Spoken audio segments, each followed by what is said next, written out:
जो बुक है आप स्क्रीन पे देख पा रहे हैं, एक बार दिखाई, मैं कैमरामैन से चाहूंगा कि इस बुक को जरूर दिखाइएगा। ये हिंदी साहित्य का मतलब आप ये समझ लीजिएगा बहुत ही प्रामाणिक संग्रह है, जिसे आप सर्वोत्तम संग्रह भी कह सकते हैं। और इस किताब को मैंने बहुत ही बारीकी से लगभग लगभग 40-50 हिंदी साहित्य की किताबों का संकलन करके लिखा है। प्रश्न उठता है कि इसमें विशेष बातें क्या है, तो जितने भी कवि है बहुत ही प्रामाणिक और वैज्ञानिक ढंग से उनको लिखा गया, उनके व्यक्तित्व को, उनके कर्तृत्व को।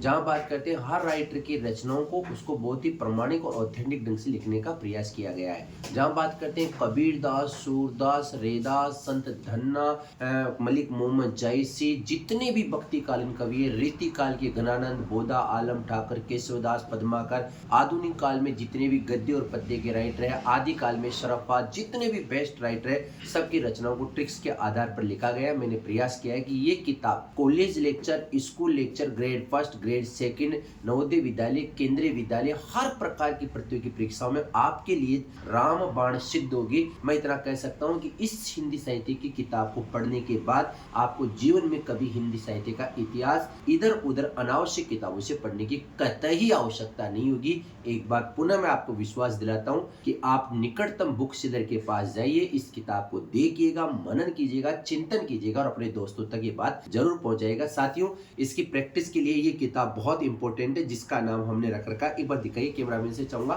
6868।